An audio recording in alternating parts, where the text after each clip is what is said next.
Se alguém já te disse, aguenta, é só até passar as festas, presta atenção nisso. Esperar raramente protege. No fim do ano, esperar aumenta o risco. E eu vou te explicar por quê. Muitas mulheres só percebem o risco quando a violência já passou do limite. E é exatamente por isso que a informação antes do pior acontecer salva.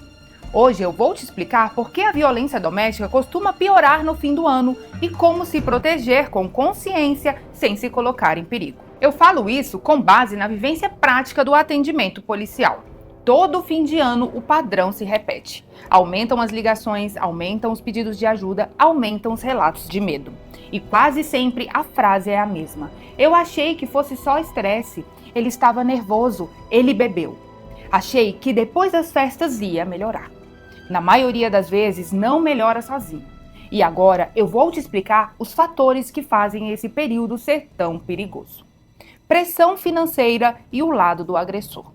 Fim de ano traz pressão financeira. Contas, presentes, viagens, dívidas e expectativa da aparência social. É importante entender uma coisa com clareza. O dinheiro não causa violência. A violência já existe. O que muda é que a pressão tira o agressor do controle que fingia ter. E tem um mito e a realidade. O mito, ele ficou agressivo por causa do dinheiro. Realidade, o dinheiro virou desculpa para um comportamento que já existia. Exemplo real, muitas mulheres relatam que o primeiro empurrão veio depois de uma discussão sobre gastos e finanças. Mas quando realmente olhamos a história daquele relacionamento, o controle e o medo já estavam ali. Agora, existe um outro lado dessa pressão, o lado da mulher. Quando o assunto é dependência financeira. No fim do ano, as despesas aumentam, comidas, presente, material escolar, aluguel e contas acumuladas. E muitas mulheres pensam, eu não posso sair agora. Não é o momento, depois eu resolvo. Isso não é fraqueza. É uma consequência invisível do fim do ano. Menos opções, mais riscos. E tem um fator que muito contribui nesse período: a convivência forçada e controle. Férias, recesso, festas, mais tempo juntos dentro de casa. Em relações saudáveis, isso aproxima o casal e a família. Em relações abusivas, isso aumenta o perigo dentro de casa, a vigilância, o controle e a atenção. A mulher começa a se calar mais, a se explicar mais e a evitar conflito. Isso não é tranquilidade, é sinal de alerta. E agora vamos falar sobre algo complexo que traz muitos problemas à mulher. Mas antes de entrar no assunto, eu quero esclarecer. O álcool não cria agressor. No fim do ano, a bebida entra em cena com força.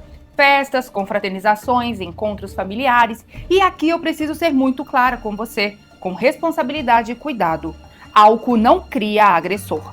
O álcool não muda caráter. Ele não ensina ninguém a humilhar, controlar, ameaçar ou agredir. O que o álcool faz é reduzir o freio do medo de consequências, o freio da vergonha, o freio do limite que ele já fingia ter. Exatamente assim. E tem algo que ajuda a entender de forma muito clara que isso não é perda do controle por causa do álcool. Repara numa coisa, esse mesmo homem bebe no bar, bebe depois do trabalho com os amigos, bebe em confraternização.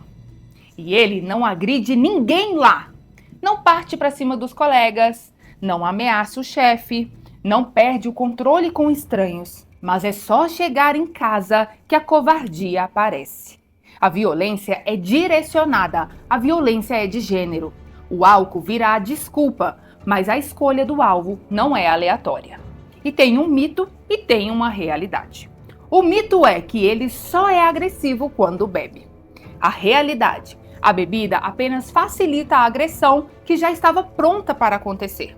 O controle, o ciúme, as ameaças veladas, o medo dentro de casa. Isso tudo costuma existir antes do álcool. Na prática policial, os dados mostram algo importante. O álcool aparece com frequência nos casos graves. Mas ele não é a origem. Grande parte dos casos da violência grave e feminicídio acontece após o consumo de álcool, após frustração, após tentativa de separação e após a sensação de perda do controle por parte do agressor. Ou seja, o álcool não é causa, ele antecipa o que já estava em risco. Nos casos mais extremos, isso fica ainda mais claro. Muitos feminicídios registrados aconteceram depois de episódios assim: bebida, discussão, tentativa de sair, tentativa de impor limite. Não é a bebida que mata, é a combinação de controle, posse, frustração e sensação de perda com o freio emocional desligado. Quando você pensa, se ele não tivesse bebido, isso não teria acontecido, você acaba carregando uma culpa que não é sua. Quando a violência é explicada só pelo álcool, o risco é minimizado. E minimizar o risco é o que mais expõe mulheres nesse período. E agora eu vou te explicar por que esperar passar as festas pode ser mais perigoso do que parece. O erro mais comum, esperar passar. O erro mais comum que eu vejo nesse período é pensar: vou aguardar até passar o Natal, o Ano Novo, depois das festas eu decido. Mas e aí?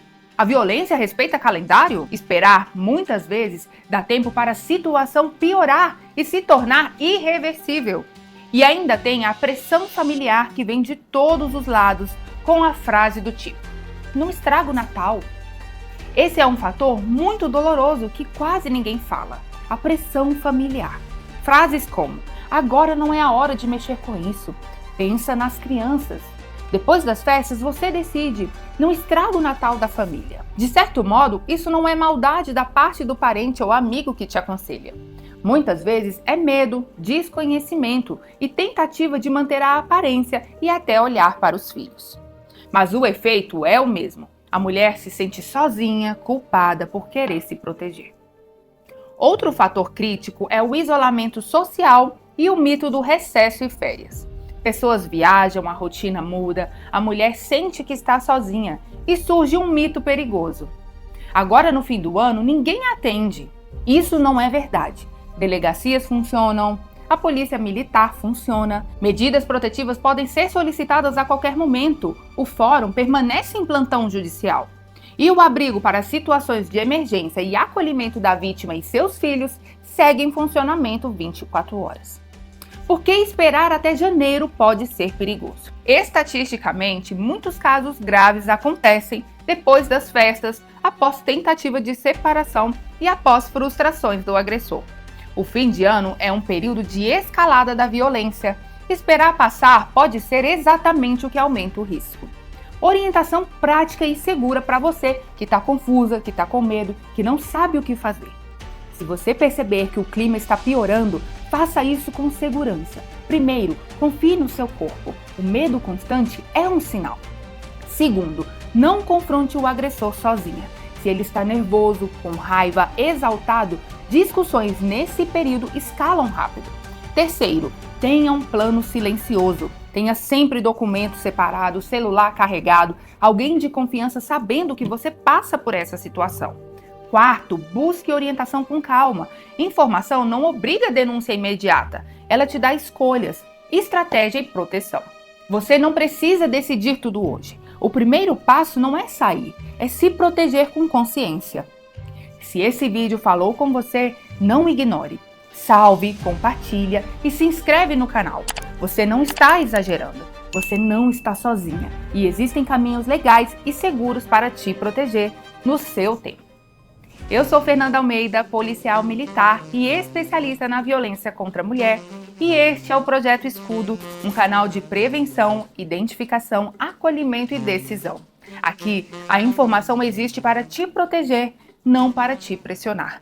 Cuidar de você também é olhar com coragem, como um ato de amor e autocuidado.